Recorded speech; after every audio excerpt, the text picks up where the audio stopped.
Y en ambas señales todavía contamos con que no existen símbolos proporcionales.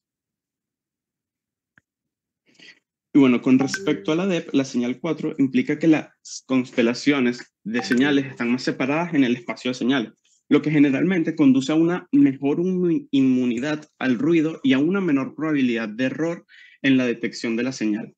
Esta separación más grande en el espacio puede permitir que la modulación en fase tenga un impacto más significativo en la forma de la DEP, ya que las desviaciones de fase necesarias para representar la señal son más pronunciadas y se puede observar que el perfil de sin cuadrado es más evidente. Además, los lóbulos secundarios son más pronunciados y claros, ya que la modulación de fase contribuye más al espectro total de la señal.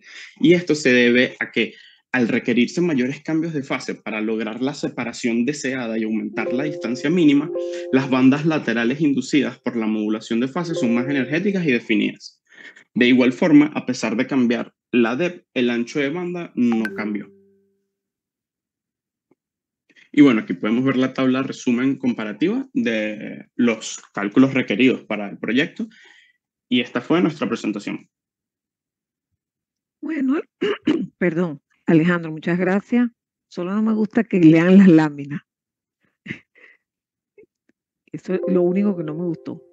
Pero han hecho de verdad un esfuerzo bien importante todos. Falta un grupito, pero de verdad que estoy muy contenta porque yo cuando corregí el proyecto casi me siento a llorar, pues nunca me había pasado que salieran tan mal en las entregas de resultados teóricos, pero ahora, gracias a Dios, está, primero que tomaron la decisión de retomar el proyecto y a pesar de que hubiesen salido muy mal en la parte de resultados, y eso me parece plausible, o sea, eso, así debe ser, esa es la actitud y yo lo aprecio muchísimo, francamente.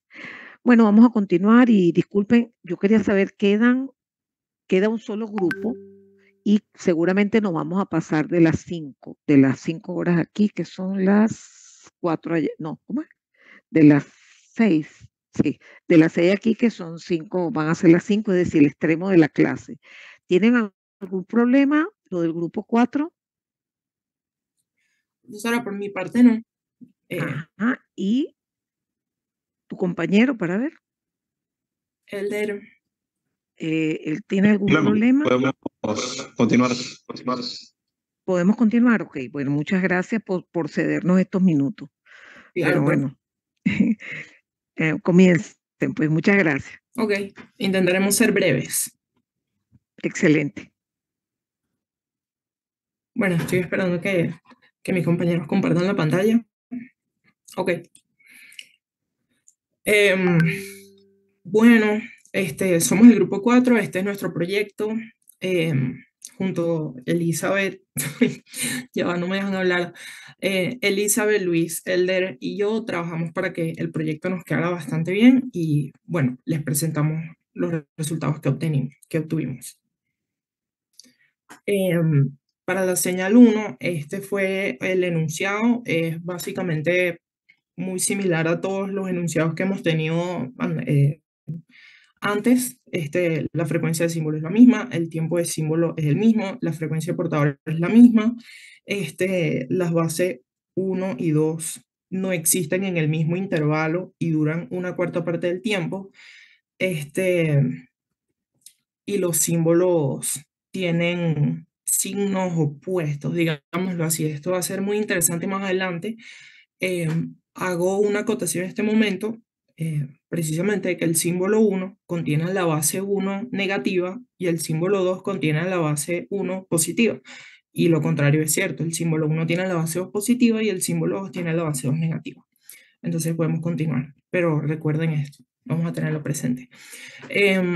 Para, para el cálculo de bases de la primera señal, pues bueno, como todos nuestros compañeros anteriormente hicieron, aquí está la integral del cuadrado de la base multiplicada consigo misma. Al final nos dio ese resultado que está allá abajo de 6.33, que más adelante veremos que coincide con las gráficas en el tiempo. Colocamos la la deducción analítica de la integral con las propiedades trigonométricas del coseno cuadrado y doble frecuencia bueno, para dejar los cálculos más claros. Entonces, bueno, seguimos. También está la tabla Excel que contiene la ubicación y las amplitudes. Y bueno, aquí en las gráficas podemos ver que coincide con nuestros cálculos. 6.31 se aproxima mucho a 6.32, porque truncamos las raíces. Seguimos. Es importante en esas gráficas también ver que los símbolos no coincidían. Eso va a ser importante más adelante de igual forma. Aquí tenemos el diagrama de constelación del símbolo 1 y el símbolo 2. Aquí se puede ver de nuevo lo que les dije, que cuando el símbolo 1 tiene su base 2 positiva, el símbolo 2 tiene su base 2 negativa, y cuando el símbolo 1 tiene su base 1 negativa, el símbolo 2 tiene su base 1 positiva. El propósito de esta lámina es ver que el símbolo 1 está separado en el eje de la base 1 por 3 unidades y en el eje de la base 2 por 1 unidad. Y con el teorema de Pitágoras podemos conseguir que la distancia radial del símbolo 1 es raíz de 10, porque bueno, 3 al cuadrado es 9, más 1 al cuadrado es 10, y tenemos raíz de 10, y lo mismo para el símbolo 2, deducimos fácilmente que es 5 al cuadrado. Dejamos las raíces porque luego estos números los vamos a elevar al cuadrado. Seguimos. Aquí para la amplitud máxima de los símbolos, tomamos el intervalo en el que el símbolo cobra la amplitud mayor, por así decirlo. Si definimos al símbolo 1 por partes, vemos que entre el primer intervalo tiene como amplitud U2, en el segundo intervalo tiene como amplitud menos 3 U1, y en el tercer intervalo no tiene amplitud, es sencillamente un pulso nulo. Entonces, bueno, el signo menos en el segundo intervalo únicamente representa una inversión de fase, entre comillas, porque en este tipo de transmisión no se determinan las fases, puesto que cuando se está transmitiendo la base 1, no existe la base 2 y viceversa. Entonces, y sin contar el pulso nulo, entonces no tendría ningún tipo de sentido hacer eso. Además de que no podemos expresar la señal como una función que ocupa directamente todo el tiempo de símbolo en función de senos y cosenos con la fórmula general de transmisiones cosenoidales para conseguir la fase. Pero bueno, me extendí. Solamente multiplicamos 3 por los 6.32 voltios que habíamos conseguido antes para obtener la amplitud del símbolo 1, que es 18,97 voltios. Seguimos.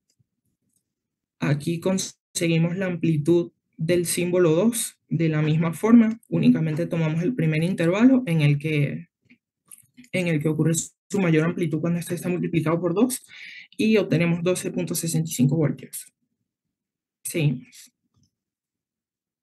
Aquí se ven las amplitudes de los símbolos, las amplitudes máximas de los símbolos en comparación a las tablas de Excel que hicimos y los resultados que anteriormente les comento.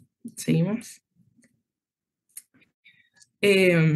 Aquí para la potencia transmitida y energía promedio, tenemos que la energía promedio, en este caso, como es una señal binaria equiprobable, cada una de las distancias radiales al cuadrado va a venir multiplicada por un medio, y fácilmente podemos sacar la cuenta de 10 medios más 5 medios, nos da 15 medios, que es 7.15 joules, y con la fórmula que ya conocemos la clase, la potencia se relaciona con la energía promedio a través de la frecuencia de símbolo, y podemos obtener la potencia, que es 37.5 watts. Lo colocamos en nuestra tabla de Excel y seguimos.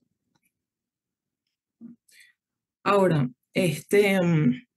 vamos a verificar la ortogonalidad, la polaridad y la proporcionalidad, ¿correcto?, de los símbolos. En este caso, la ortogonalidad es muy fácil de verificar porque tenemos las coordenadas en el plano de constelaciones, en el diagrama de constelaciones, y el producto vectorial, de nuevo, es bastante sencillo. Nada más multiplicaríamos eje por eje cada una de las coordenadas, y en este caso nos da que es distinto de 0, entonces no pueden ser ortogonales porque su producto escalar no es 0.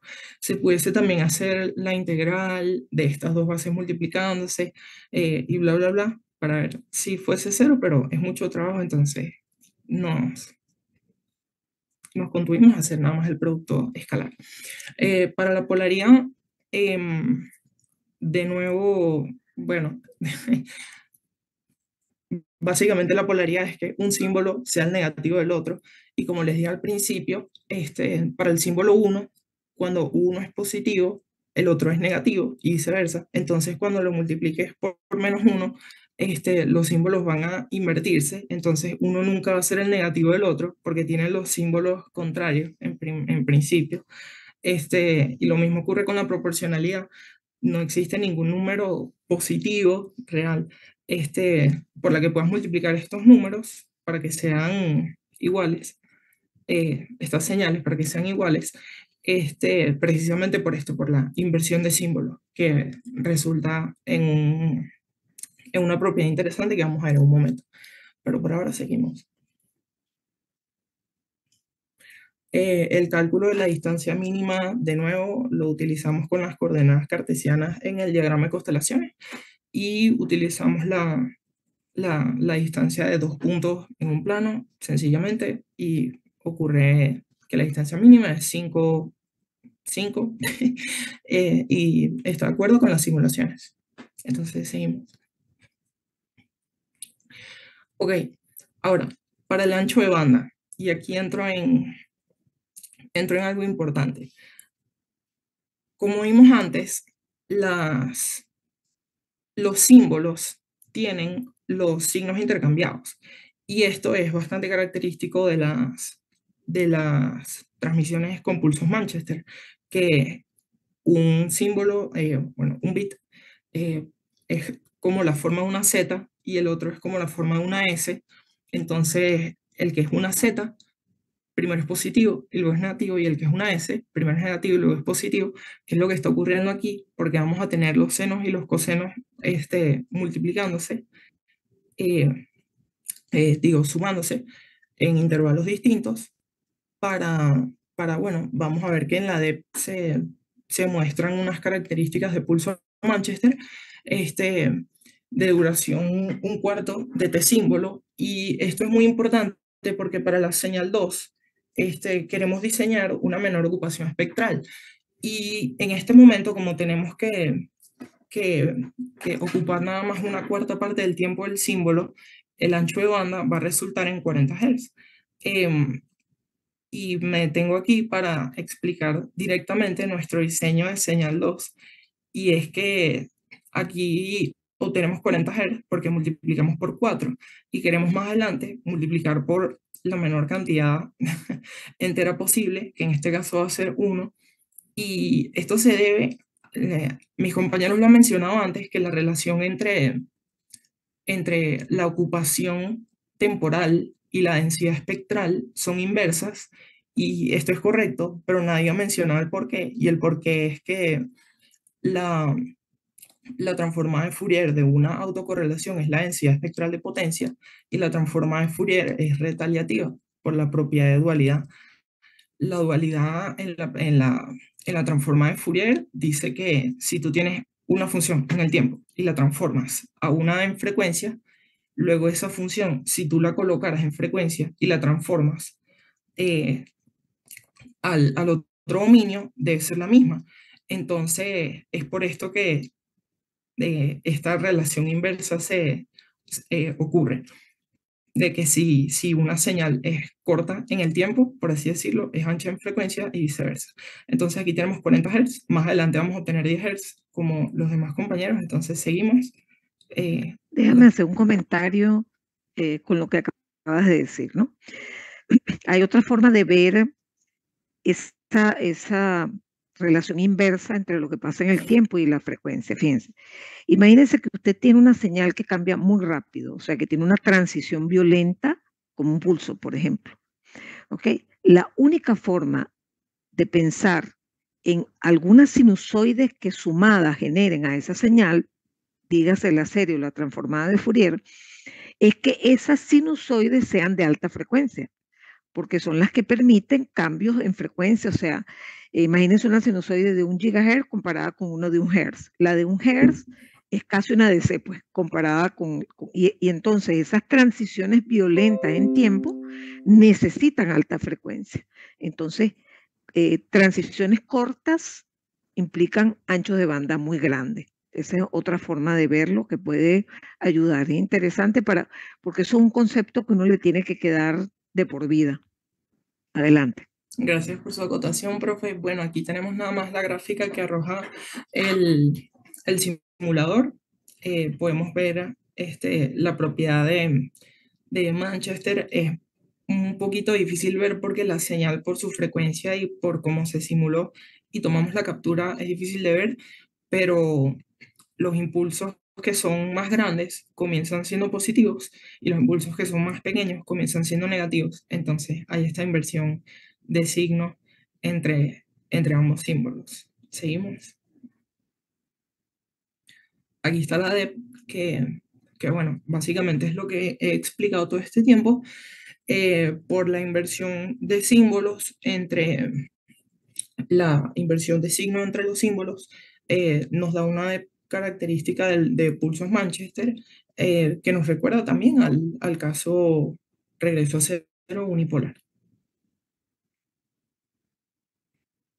Sí.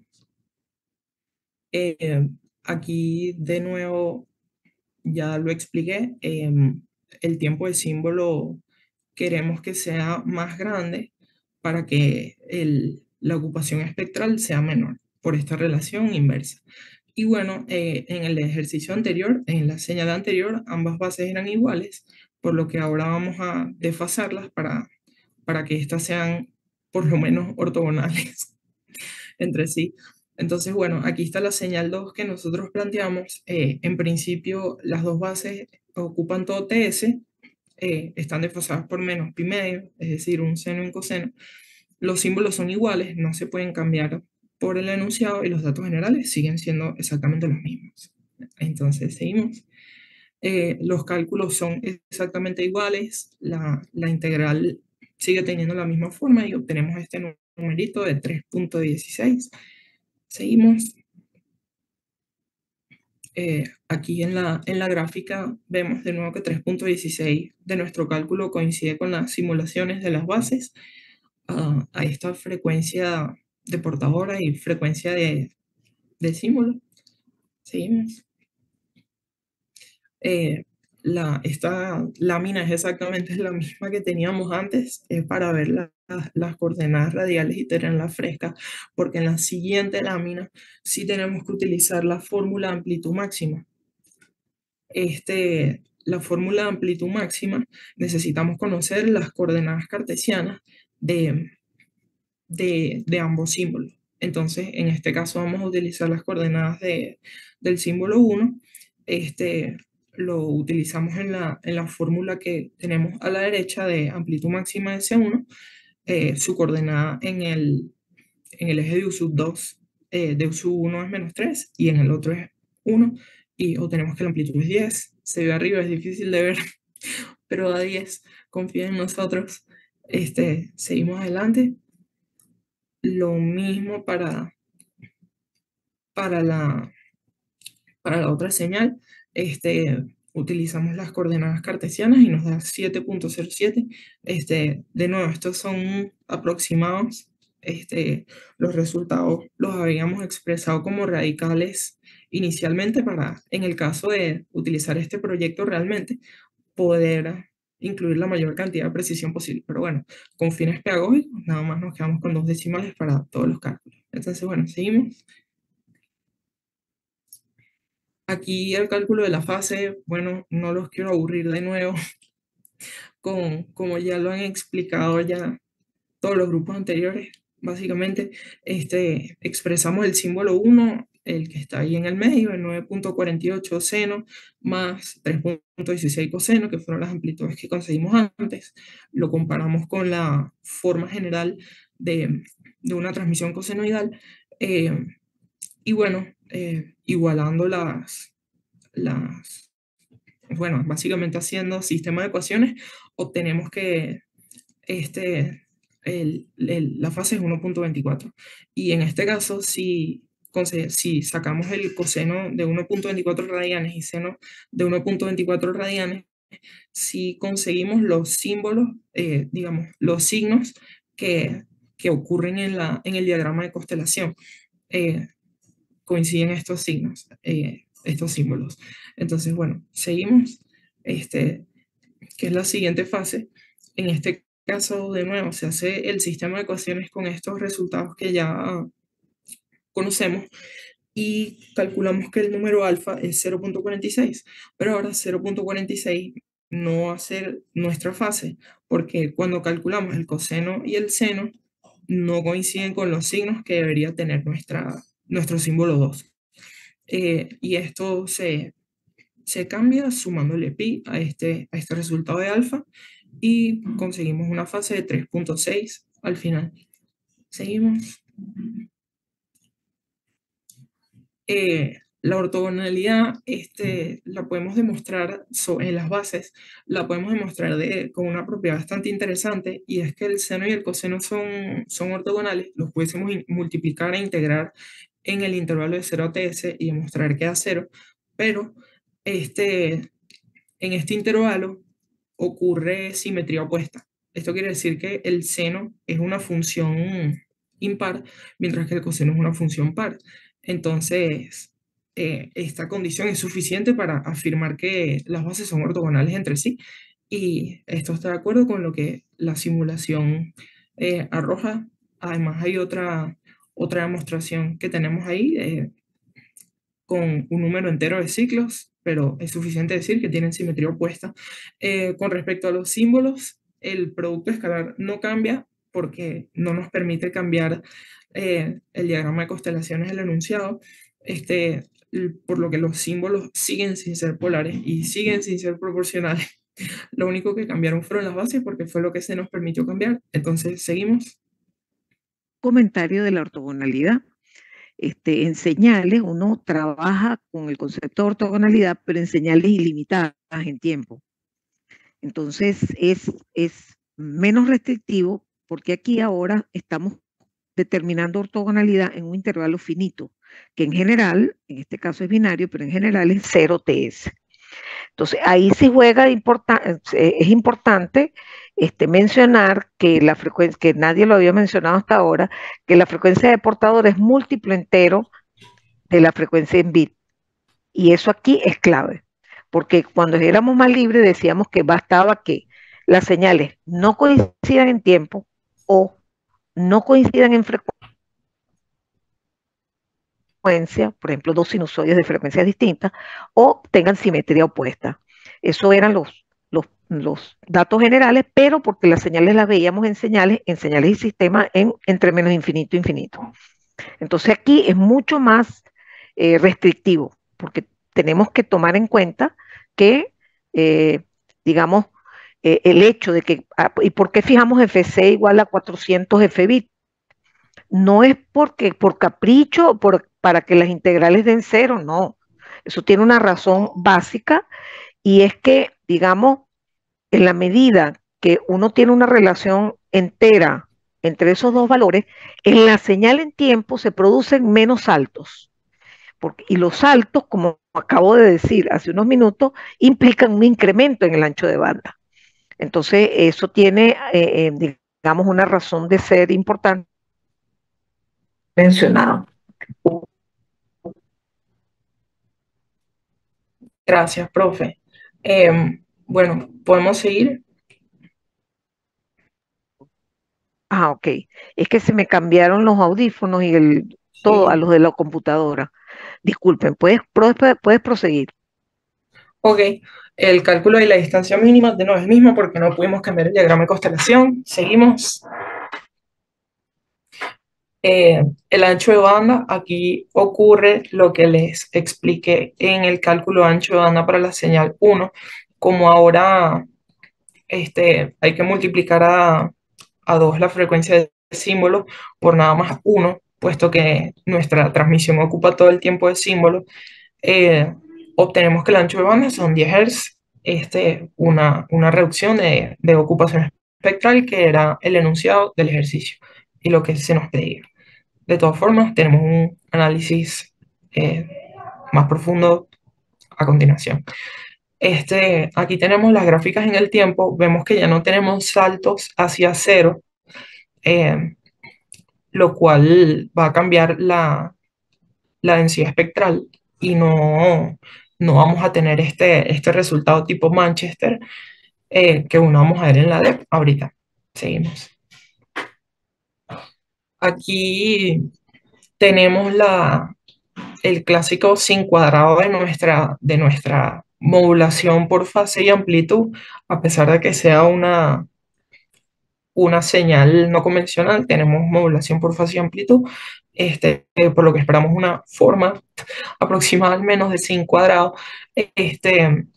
Y bueno, en este caso nos conseguimos con unos deltas, y esto se debe a que, como explicaron mis compañeros anteriormente, nuestra señal, como las bases en este caso son diferentes, en contrariedad a la señal 1, podemos modelarla como la suma, la superposición de dos transmisiones OCA, una tomando a la base 1 y la otra tomando la base 2. Entonces, a medida que una, digamos, se prende y se apaga y se prende y se apaga, con la otra ocurre lo mismo, y al superponerlas, sus depths hacen lo mismo. Por lo que, de nuevo, esto ocurre por propiedades, por la linealidad de la transformada de Fourier, pero obtenemos estos deltas que vemos a lo largo de nuestra depth, de la frecuencia de portador, que está en los 100 Hz. En la siguiente lámina vemos que las depths comparadas son una absoluta locura en términos de lo que cambiamos. Tenemos la densidad mucho más concentrada y menos deltas, evidentemente, y bueno, tenemos, sí, bueno, digamos, más eficiencia, además de haber reducido el ancho de banda a 10 Hz. Y bueno, se demuestra que la señal 2 cumple con lo que se pidió. Y le doy la palabra a mi compañero Elder. Ok, otro detalle, fíjense. Por ejemplo, en una modulación binaria, en donde tienes que cada una de los símbolos son 3 U 1 menos 2 U 2, y el otro es menos 3 U 1, qué sé yo, son combinaciones del seno y el coseno. No deben olvidar, porque además hoy se ha repetido mucho, que cuando uno tiene un coseno cualquiera con una amplitud y una fase, ese coseno, por ejemplo, 8 coseno de omega 0t más pi tercio, eso tiene coseno y seno. O sea, sumar un coseno y un seno genera un solo coseno con una determinada amplitud y una determinada fase. No es que estén trabajando por separado. Ambos símbolos tienen seno y coseno. Ambos símbolos tienen seno y coseno. Y eso lo que hace es cambiarle efectivamente la magnitud y la fase, la amplitud y la fase a una determinada sinusoide de frecuencia fija, ¿no? Que en este caso es de 100 Hz. Bueno, avancemos con la última parte.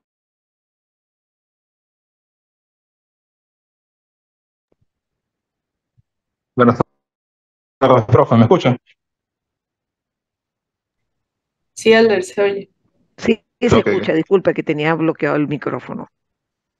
tranquilo. Ok, en esta parte yo les voy a explicar la señal 3 y la señal 4. La señal 3 viene dada por una señal cuaternaria, la cual es una modulación no convencional. En esta parte de la señal 3, aquí pues nos otorgaban todos los datos para poder analizar esta señal. Nos otorgaban la información como es de las bases, la ubicación de las bases, la coordenada de los símbolos y los datos generales. En esta lámina cabe resaltar que aquí nos proporcionaban la información de la energía promedio, la cual era de 1 joules. Para calcular la potencia mediante la fórmula de energía promedio que tenemos en la parte superior, por aquí arriba, eso es igual a la potencia por el tiempo símbolo. Al despejar la potencia, pues tenemos que la potencia de esta señal es de 5 vatios. Ok, ahora en esta parte vamos a hacer el cálculo del valor de la variable a, la constante a que acompaña a nuestros símbolos. Esto con la finalidad de poder saber cuál es la distancia radial desde el origen hasta cada uno de estos símbolos. Mediante la fórmula de energía promedio, la cual es la sumatoria de la distancia radial al cuadrado por la probabilidad equiprobable, que en este caso la probabilidad equiprobable es un cuarto, ya que estamos hablando de 4 símbolos, podemos calcular el valor de la variable a, y esto da como resultado 0,58. Seguido a esto, hicimos el cálculo de las amplitudes de U1 y de U2, que son nuestras bases. Por acá vemos que la amplitud de nuestra base viene siendo raíz de 2fs, que justamente, si vemos aquí en esta lámina anterior, esta es la componente que acompaña a la función coseno y seno de cada una de estas bases. Una vez calculada esta amplitud, tenemos aquí nuestro valor, que es 3,16, y bueno, ya hicimos este cálculo de amplitud y constante A.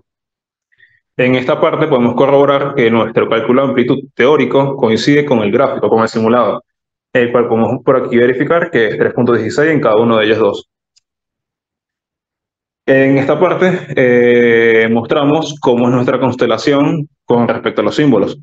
Ya sabemos cuál es el valor de la variable a y por lo tanto ya sabemos ya cuál es la distancia radial desde el origen hasta cada uno de los símbolos. Otra acotación en esta lámina es que nuestro eje X nosotros lo determinamos como la base U1 y el eje Y como base U2. Ok, en esta próxima lámina calculamos la amplitud y fase de los símbolos.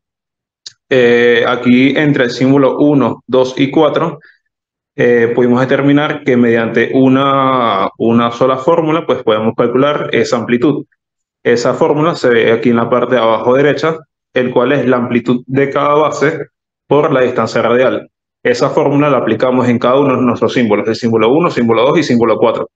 La amplitud de la base pues lo calculamos anteriormente y esto nos da 3,16. Y la distancia radial, que es el 2a que calculamos anteriormente, y esto nos da como resultado 3,65. Otra cosa por acotar por acá es que el símbolo 3 pues es nulo, y o sea no tiene amplitud. La fase. Aquí en esta parte, nuestros símbolos, podemos observar en nuestra gráfica anterior de la constelación que nuestros 4 símbolos se encuentran ubicados exactamente sobre el eje de coordenadas. Por lo tanto, no calculemos fase. No. Párate ahí, échate para atrás. Mira, Okay.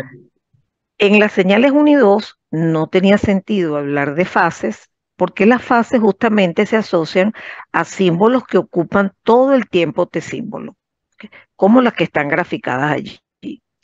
El símbolo 3 es una excepción porque el ser el símbolo nulo, pues no es que no tiene amplitud, no, su amplitud es 0 y su fase es 0, digamos, si lo queremos o forzar. Pero el resto de las sinusoides que están allí, ¿ok? Si tú miras las gráficas, ¿verdad? Por ejemplo, el símbolo 1, el símbolo 2, no comienzan en puntos idénticos para una sinusoide. Vamos un momentico a la constelación para que veas lo que quiero decir.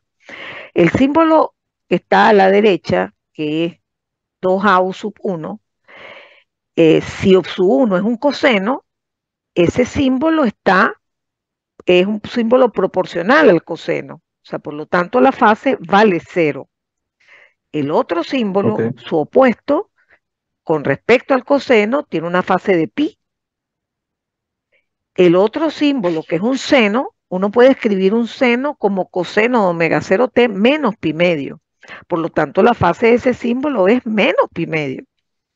Entonces, ¿cómo que no tiene fase? O sea, todos los cosenos tienen fase, excepto que sean casos locos como pedacitos de sinusoide que duran la cuarta parte. Ahí no tiene sentido hablar de fases, pero aquí sí. Aquí sí. Pasa a la siguiente lámina. Si te das cuenta, por ejemplo, no. Si te das cuenta, el símbolo 4 empieza en negativo, es un menos coseno. El símbolo 2 es un más coseno. Y así, o sea, y te das cuenta que el otro está desplazado pi medio. Entonces, mosca con eso. Okay. Adelante. Gracias por la aclaratoria y disculpe por esa parte. Bueno, siguiendo con la próxima lámina, aquí calculamos la ortogonalidad y polaridad y proporcionalidad de nuestros símbolos. La ortogonalidad solo calculamos mediante el producto escalar entre símbolos. Pudimos determinar que nuestro símbolo 1 y símbolo 4 son ortogonales debido a que ambos símbolos se encuentran equidistantes, ubicados sobre el eje X, que es nuestra base usus 1, y tienen signos contrarios. S1 se encuentra en el eje del lado positivo y S4 en el lado del eje positivo. En la parte de polaridad, pudimos determinar que el símbolo S1 y S4 son polares, debido a que, o sea, debido a que se encuentran sobre el mismo eje y ambos tienen signos opuestos. Y en la parte de proporcionalidad, pues ninguno de nuestros símbolos son proporcionales, ya que no existe una constante K positiva que al ser multiplicada por uno de los símbolos nos proporcione el otro símbolo. Eso es haciendo la prueba con cada una de nuestras combinaciones de los símbolos. En la siguiente lámina tenemos el cálculo del de-min, el cual podemos calcular mediante la distancia entre dos puntos, entre uno de los símbolos y el origen. Aquí lo obtuvimos y pues nos dio 1.15. En la próxima lámina tenemos el ancho de banda. En esta parte, en el ancho de banda, bueno, de acuerdo a lo que nosotros vimos en clase, sabemos que el ancho de banda práctico de estas transmisiones, de las transmisiones sinusoidales, cosenoidales, es de 2f. Solamente si la duración de las bases es durante todo el tiempo de TS. Si observamos en la próxima lámina, el lóbulo principal se encuentra justamente entre 95 y 105 Hz.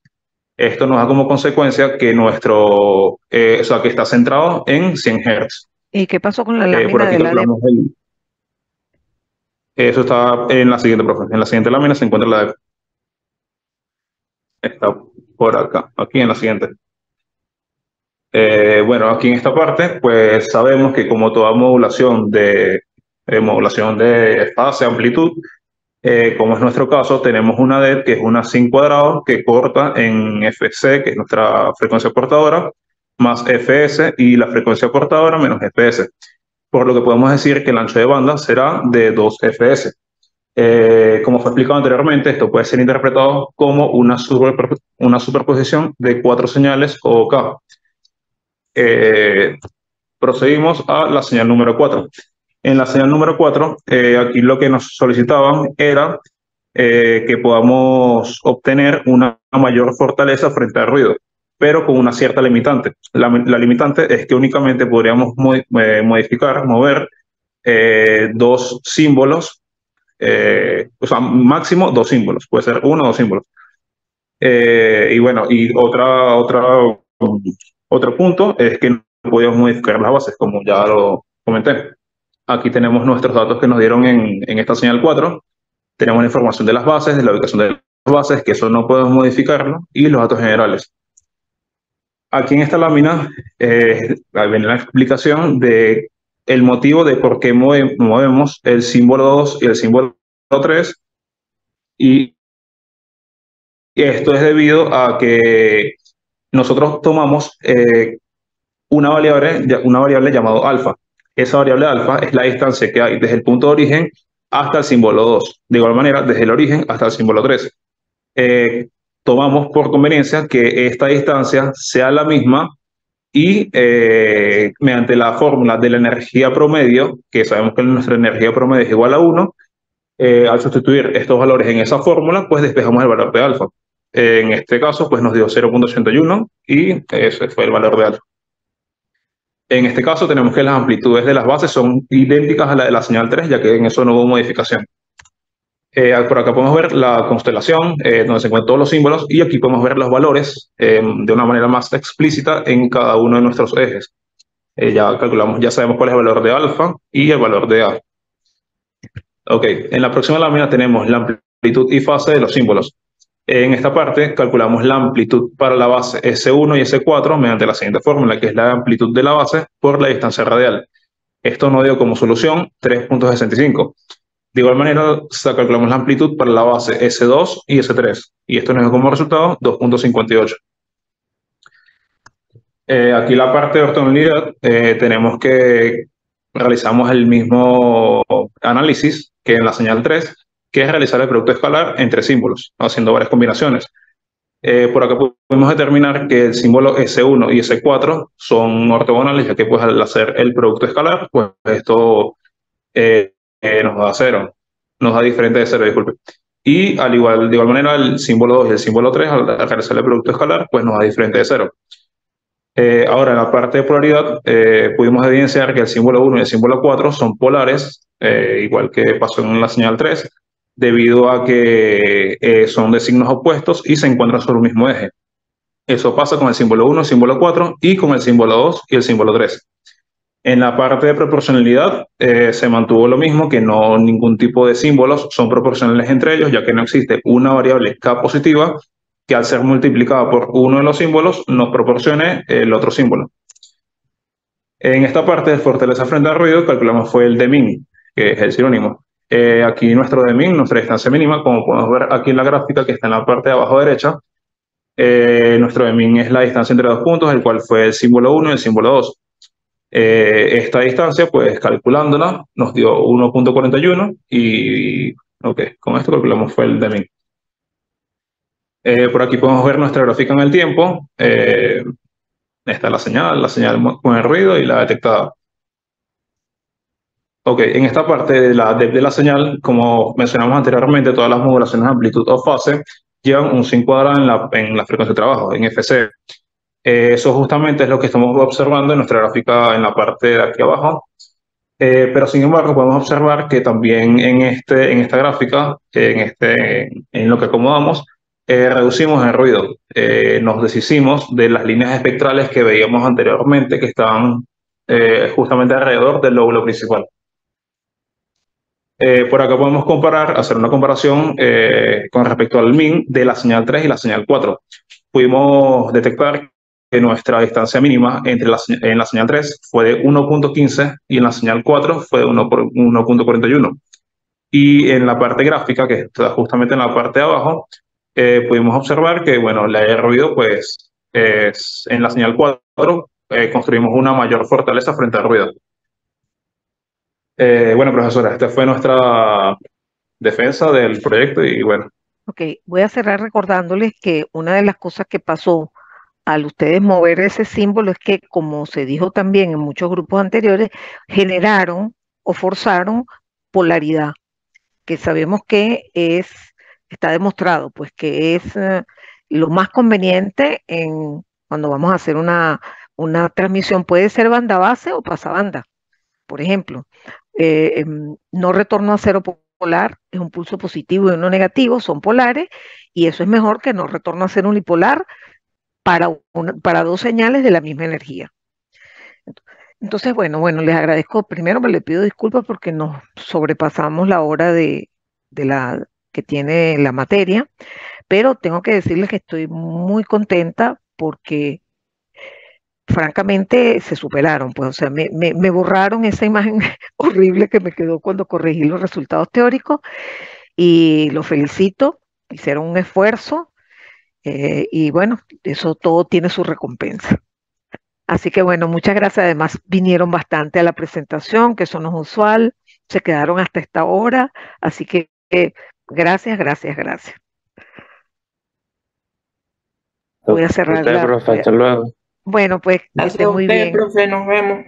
Hasta luego, Chao, profe. me encantó verlo. Chao.